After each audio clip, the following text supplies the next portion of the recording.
ಮನುಷ್ಯತ್ವ ಉಳಿಬೇಕಾಗಿದೆ. ಇವತ್ತು ಧರ್ಮ ಮತ್ತು ಅಧರ್ಮ ಎಲ್ಲಿದೆ ಎಂಬುದು ನಾವು ನೋಡ್ತಾ ಇದ್ದೀವಿ. ಇವತ್ತು ಧರ್ಮದ ಹಾದಿಯಲ್ಲಿ ಇವತ್ತು ಶಿವಕುಮಾರ್ ಅಣ್ಣವರು ಏನು ಹೋರಾಟ ಮಾಡ್ತಾ ಇದ್ದಾರೆ, ಅದೇ ಆ ಧರ್ಮದ ಹಾದಿಯಲ್ಲಿ ಇವತ್ತು ಅಧಿಕಾರಿಗಳು ಇಲ್ಲಿ ಕಾಲಿಡ್ತಾ ಇಲ್ಲ. ಇದರ ಬಗ್ಗೆ ಇವತ್ತು ನಮಗೆ ಬಹಳ ಬೇಸರ ಉಂಟಾಗ್ತಾ ಇದೆ. ನೀವು ಯಾಕಪ್ಪ ಬಂದಿಲ್ಲ? ಇಲ್ಲಿನ ಆಸ್ಪತ್ರೆಯವರು ಕೂಡ ಒಂದು ಸಲಹೆಯನ್ನು ಕೂಡ ಏರಿಸಿಲ್ಲ ಅಂತೇಳಿ ಅಣ್ಣವ್ರು ಹೇಳೋದು. ಇಂಥ ಒಂದು ಕ್ರೂರತನ ಯಾಕೆ? ನಾವು ಮನುಷ್ಯರ ಏನು ಪ್ರಾಣಿಗಳು ಅನ್ನೋದು ಯೋಚನೆ ಇವತ್ತು ಇಲ್ಲಿದ್ದಂತ ಅಧಿಕಾರಿಗಳು ನೋಡುತ್ತಾ ಇದ್ದಾರೆ. ಮಾಡಬೇಕು. ಏನು ಒತ್ತಡ ಇದೆ ನಿಮ್ಮ ಮೇಲೆ? ಇವತ್ತು ಯಾವುದೇ ಒಂದು ಪಕ್ಷಾತೀತವಾಗಿ ಇವತ್ತು ನೀರಿಗಾಗಿ ಹೋರಾಟ ಮಾಡಂತ ಕೆಲಸ ಮಾಡಿದಾಗ ನಾವೆಲ್ಲರೂ ಕೈ ಜೋಡಿಸಬೇಕು. ಅದನ್ನ ಬಿಟ್ಟು ಇಲ್ಲಿದ್ದಂತ ನಾಯಕರುಗಳು, ಇಲ್ಲಿದ್ದಂತ ಅಧಿಕಾರಿಗಳು ನೀವು ಯಾರು ಇಲ್ಲಿ ಕಾಲಿಡಲ್ಲ, ಉಲ್ಟಾ ನೀವು ಅವರು ಹೋರಾಟ ಮಾಡೋರಿಗೆ ತೊಂದರೆ ಕೊಟ್ರೆ ಎಲ್ಲಿ ಪ್ರಜಾಪ್ರಭುತ್ವದ ವ್ಯವಸ್ಥೆ ಉಳಿಯುತ್ತೆ ಎಂಬುದು ಪ್ರಶ್ನೆ ನಮ್ಮೆಲ್ಲರಿಗೆ ಕಾಡ್ತಾ ಇರುತ್ತೆ ಬಂಧುಗಳು. ಆದ್ದರಿಂದ ನಾವೆಲ್ಲರೂ ಇವತ್ತು ಶಿವಕುಮಾರ್ ಅಣ್ಣವರಿಗೆ ಒಳ್ಳೇದಾಗಬೇಕು. ಇವರು ಅಡ್ಮಿಟ್ ಆಗಿದ್ದಾರೆ.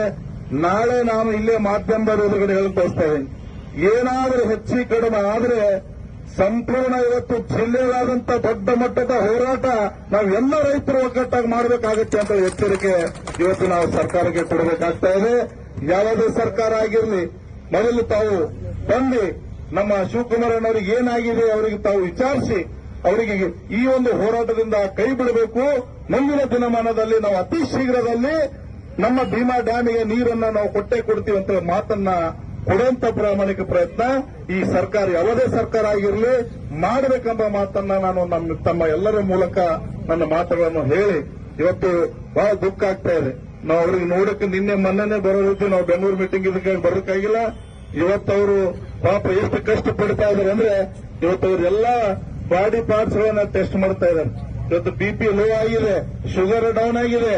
ಇವತ್ತು ಏನಾದರೂ ಇಷ್ಟು ಕಿರಿ ವಯಸ್ಸು ಅವ್ರಿನ್ನೂ ಮದುವೆನೂ ಆಗಿಲ್ಲ, ಅಷ್ಟು ಸಣ್ಣ ವಯಸ್ಸಲ್ಲಿ ಇಂಥ ಒಂದು ಕ್ರಾಂತಿ ಮಾಡ್ತಾ ಇದ್ದಾರೆ. ನಾವೆಲ್ಲರೂ ಇವತ್ತು ಮೆಚ್ಚುಗೆ ಪಡಬೇಕಾಗಿದೆ. ಯಾಕಂದ್ರೆ ಇದು ಕೇವಲ ಅಫಜಲ್ಪುರ ತಾಲೂಕಿಗಟ್ಟೆ ಸೀಮಿತ ಅಲ್ಲ, ಸಂಪೂರ್ಣ ಕಲಬುರಗಿ ಜಿಲ್ಲೆಗೆ ಇವತ್ತು ನೀರು ಸಿಗಬೇಕು, ಕುಡಿಯೋ ನೀರು ಸಿಗಬೇಕು.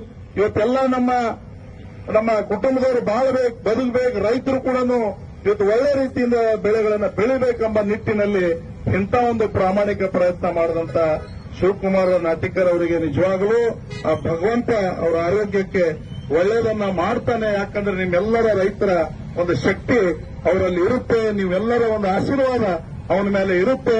ಅವ್ರಿಗೆ ಏನೂ ಆಗಬಾರ್ದಂತ ನಾವೆಲ್ಲರೂ ಪ್ರಾರ್ಥನೆ ಮಾಡೋಣ.